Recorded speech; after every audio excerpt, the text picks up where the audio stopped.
नमस्कार, मैं दुर्गेश सूर्यवंशी स्वागत करता हूं आपका सिटी 24 उज्जैन में। आइए नजर डालते हैं आज के प्रमुख समाचार पर। सोमवार को द्वारिकाधीश गोपाल मंदिर में बच्छ बारस मनाई गई।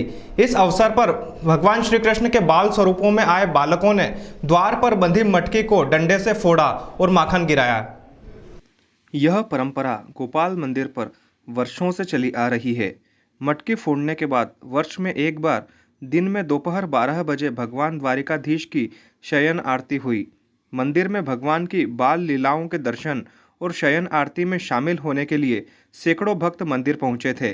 श्री द्वारिकाधीश गोपाल मंदिर की परंपरा के अनुसार जन्माष्टमी के 5वें दिन भगवान के बड़े होने पर माखन चोरी की लीला की जाती है। यह बाल लीला सोमवार को बच्छ बारस पर की गई। मंदिर के मुख्य द्वार पर मटकी बांधी गई। मटकी फोड़ने के लिए बच्चों को राधा कृष्ण के रूप में श्रृंगारित कर भगवान की बाल लीला कराई गई।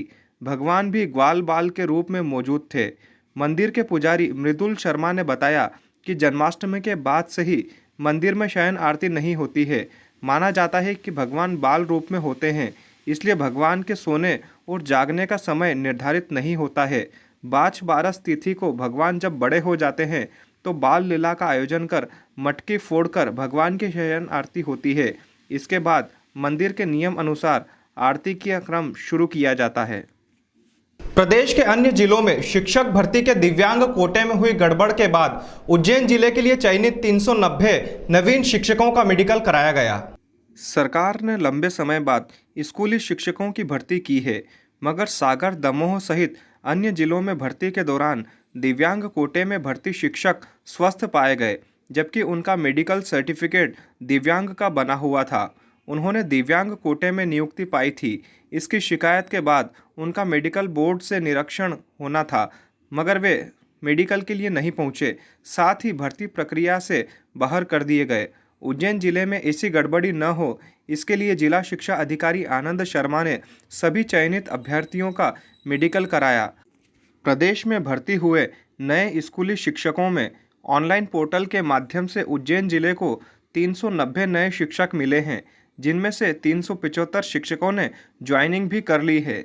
जिला शिक्षा अधिकारी आनंद शर्मा ने जानकारी देते हुए बताया कि सभी शिक्षकों का मेडिकल कराया गया है। अब केवल 14 शिक्षक शेष हैं। इनकी नियुक्ति के बाद भी उज्जैन जिले में शिक्षकों की काफ़ी कमी है। टिकट लेके जो शिक्षक भर्ती हुए थे उनकी जांचें चल रही है। उज्जैन में भी सब मामला है क्या?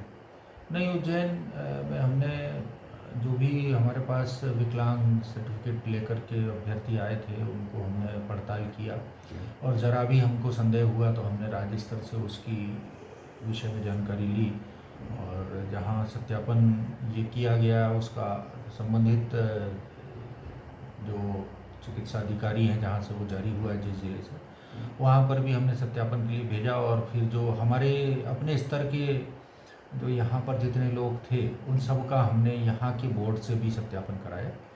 उसके पश्चात जब ये पक्का हो गया, सुनिश्चित हो गया कि ये अभ्यर्थी वास्तव में दिव्यांग है, तभी हमने उसको उपस्थिति उसकी प्रमाणीकरण किया है। भाजपा नेत्री पुष्पा चौहान द्वारा नौकरी में प्रमोशन के नाम पर ठगी करने पर शिकायतकर्ता द्वारा माधवनगर थाने में शिकायत की गई।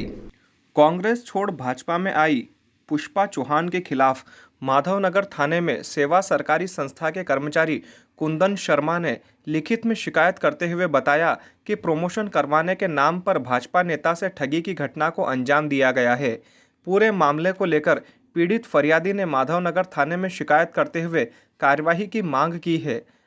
आवेदनकर्ता कुंदन पिता रमेश चंद्र शर्मा निवासी शिवांश पैराडाइज, जो कि सेवा सरकारी संस्था ग्राम निपानिया गोयल में सहायक प्रबंधक के पद पर पदस्थ है।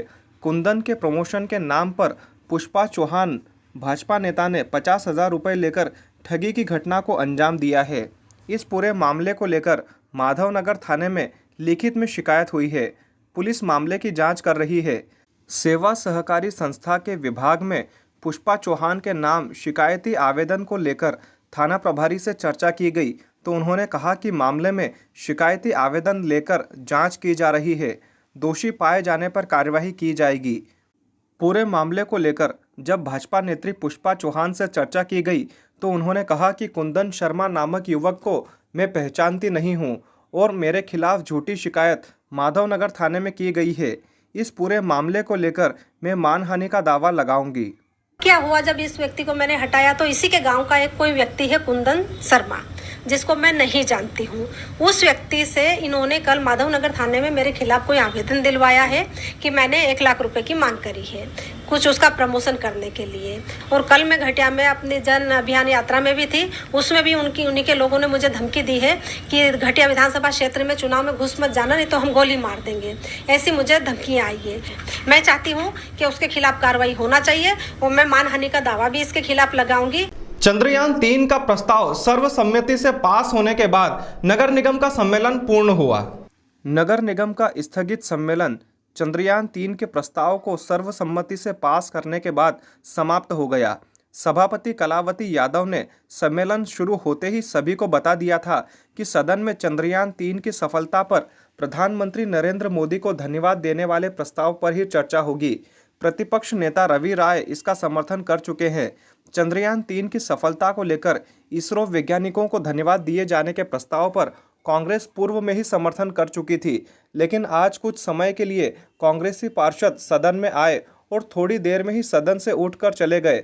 वहीं आज के सदन में एक निर्णय यह भी हुआ कि आज के सम्मेलन में कोई भी सदस्य वेतन नहीं लेंगे, न ही जलपान किया जाएगा। इसकी घोषणा सभापति कलावती यादव ने की ताकि निगम पर इसका खर्च न आए। निगम सम्मेलन पर किस तरह का और क्या इन नीतियों पर चर्चा 6/9 को जो सम्मेलन हुआ था उसको आज दिनांक तक के लिए स्थगित किया गया था। और आज के प्रस्ताव में कार्यसूची के सभी बिंदुओं पर उस दिन चर्चा होकर व्यवस्था दी जा चुकी थी, निर्णय लिए जा चुके थे। क्योंकि हमारे देश के वैज्ञानिकों ने, इसरो के वैज्ञानिक बहुत ही कुशलतापूर्वक, निपुणता से मिशन चंद्रयान 3 को सफलतापूर्वक लॉन्च किया था। हमारे देश के यशस्वी प्रधानमंत्री माननीय नरेंद्र मोदी जी के द्वारा उनको प्रतिक्षण प्रोत्साहित किया जा रहा था। और जो भी इस मिशन के अंतर्गत जिस तरह की भी व्यवस्थाएं देश के माध्यम से या उनको जिन जिन आवश्यकताओं की आवश्यकता थी, जिन जिन जरूरतों की आवश्यकता थी, वो सब पूरा किया, उनको प्रोत्साहित करने का काम किया। निश्चित रूप से देश के प्रधानमंत्री नरेंद्र मोदी जी के नेतृत्व में हमारे वैज्ञानिकों ने वो प्रतिमान गढ़े हैं जिसके लिए हम पूरे विश्व में विश्व गुरु की ओर कदम बढ़ा रहे हैं। और देश गौरवान्वित हुआ है, देश का प्रत्येक नागरिक गौरवान्वित हुआ है। उस प्रस्ताव को पारित करके पूरा सदन बहुत ही गौरवान्वित है, हर्षित है। और इस प्रस्ताव को हम इसरो के वैज्ञानिकों को, माननीय प्रधानमंत्री जी को बधाई संदेश के साथ, आभार के साथ, पूरे सम्मान के साथ भेजने वाले हैं। इसी के साथ साथ आज चूंकि सदन में किसी तरह का कोई अतिरिक्त कार्य नहीं हुआ है, इसलिए सदन में मैं सदन के सभी साथियों को धन्यवाद दूंगी, उसमें प्रतिपक्ष के भी हमारे साथी सम्मिलित है, कि चूंकि हमने आज कोई अतिरिक्त कामकाज नहीं किया है, इसलिए सदन के जो भत्ते होते हैं उस आज दिनांक के भत्तों को हम नहीं लेंगे। और किसी तरह के भी जो हमारा स्वल्पाहार होता है सदन में हमेशा, उस पर भी किसी तरह का कोई अन्य व्यय इस सदन ने नहीं किया है, आज नहीं होगा। ऐसा हमारे सभी साथियों ने भी उसमें अपनी सहमति जताई है। मैं सबको अपनी ओर से धन्यवाद देती हूँ। और आज सदन समाप्त हुआ है हमारा। निश्चित रूप से जो हमारे साथी है उन्होंने, चाहे पक्ष के हो प्रतिपक्ष के हो, इस जो हमारा प्रस्ताव था उस दिन का, सभी के उसमें साइन है। जो कि नेता प्रतिपक्ष हैं उस प्रस्ताव पे उनके भी साइन है। और ये समझ में नहीं आ रहा कि जो माननीय सदस्य आज उपस्थित थे वो क्यों गए हैं उनका, लेकिन उस प्रस्ताव पे उनके साइन है। और इस जो भत्ता नहीं लेने का जो निर्णय है, जलपान नहीं करने का निर्णय है, इसमें भी हमारे जो सम्मानित साथी प्रतिपक्ष के यहाँ उपस्थित है उनका उसमें सहभागिता है। मैं सबको पुनः धन्यवाद देती हूँ और इसरो के वैज्ञानिकों को, सम्मानीय देश के यशस्वी प्रधानमंत्री नरेंद्र मोदी जी को बहुत बहुत धन्यवाद और आभार ज्ञापित करती हूँ। इस बहुत ही गौरवान्वित करने वाले जो युगों में कोई क्षण आते हैं, जो ऐसे निर्णय होते हैं, ऐसे मुकाम पर हमारे वैज्ञानिक पहुंचते हैं, मैं सबको बहुत बहुत धन्यवाद और शुभकामनाएं पेश करती हूँ। उज्जैन के चरक भवन में फिर से बाइक चोरी की घटना सामने आई है। चोरी की वारदात का सीसीटीवी फुटेज सामने आया है। उज्जैन के सेंट्रल कोतवाली थाना क्षेत्र के शासकीय चरक भवन अस्पताल के परिसर से देर रात बदमाश ने 2 पहिया वाहन चोरी कर लिया। वहीं पूरी घटना आसपास लगे सीसीटीवी कैमरा में कैद हो गई, जिसमें एक शातिर चोर बाइक चोरी करते हुए दिखाई दे रहा है। आपको बता दें कि उज्जैन शहर में बाइक चोरी की वारदात रुकने का नाम नहीं ले रही है और इसी क्रम के चलते देर रात चोरों ने चरक भवन परिसर में खड़ी पल्सर बाइक को चोरी कर उड़ा लिया, जिसकी जानकारी वाहन मालिक के परिजन ने देते हुए बताया कि बाइक चरक भवन अस्पताल के परिसर में खड़ी कर कुछ काम से गए हुए थे। वहीं देर रात अज्ञात बदमाश ने 2 पहिया वाहन चोरी कर लिया, जिसकी शिकायत परिजन ने सेंट्रल कोतवाली थाने में की है। वहीं पूरी घटना आसपास लगे सीसीटीवी कैमरे में कैद हो गई है, जिसमें शातिर चोर बाइक को चोरी करते हुए दिखाई दे रहा है। फिलहाल पूरे मामले में पुलिस ने मामला पंजीबद्ध कर जांच शुरू कर दी है और सीसीटीवी के आधार पर आरोपियों की तलाश शुरू की है। फिलहाल वक्त हो गया है एक ब्रेक का, मिलते हैं ब्रेक के बाद।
ब्रेक के बाद पुनः आपका स्वागत है। चलिए बढ़ते हैं अगले समाचार की ओर।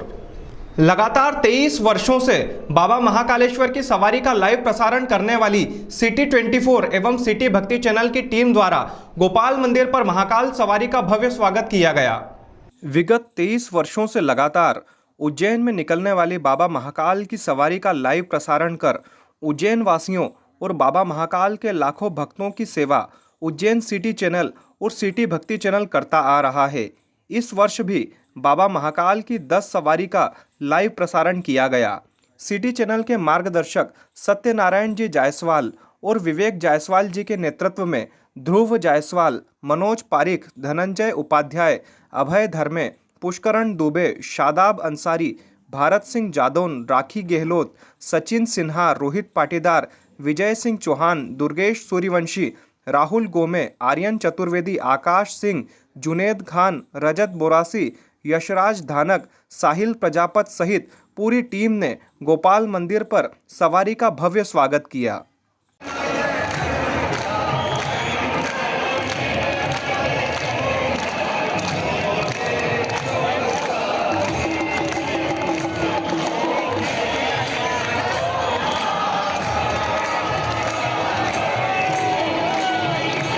इसके पूर्व केंद्रीय मंत्री ज्योतिरादित्य सिंधिया के एडीसी करण सिंह राणा और सिटी चैनल के एमडी विवेक जायसवाल, मनोज पारिक ने गोपाल मंदिर से पूरी सवारी में निकलने वाली भजन मंडलियों को और झांकियों को निहारा।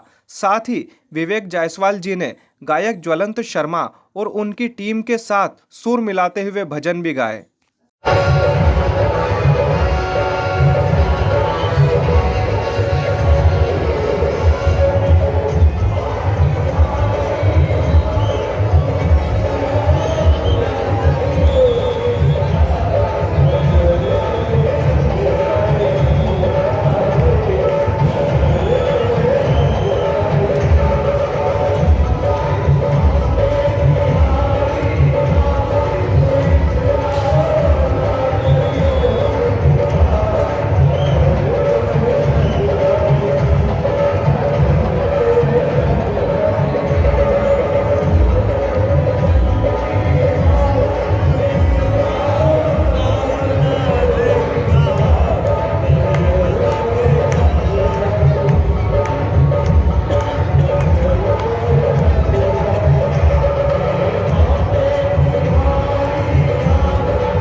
कंजर में जहर खाने से महिला की मौत हो गई।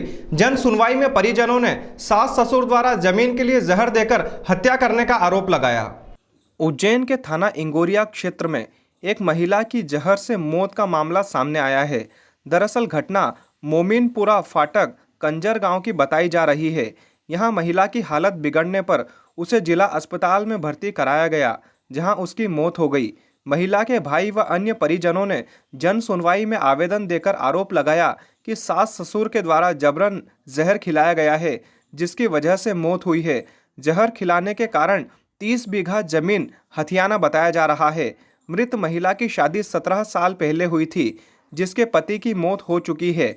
मामले में पुलिस ने मर्ग कायम कर जांच शुरू कर दी है। कितनी जमीन के कारण विवाद था? 20 बीघा। ये 20 बीघा जमीन के कारण विवाद था। 20 कौन चाह रहा था ये जमीन लेना उससे? उसके जो है उसका सास ससुर के मतलब बेच के हम दूसरे गांव में चले जाएंगे। उसका जेठ भी था, मतलब कि यहाँ से उसकी हत्या की? हाँ, जमीन के चक्कर में हत्या की गई उसकी। कब शादी हुई थी और क्यों? शादी को तो उसको 17 साल हो गए। दामाद भी शांत हो गए थे ना? हाँ, दामाद कैंसर में चले गए थे उनके।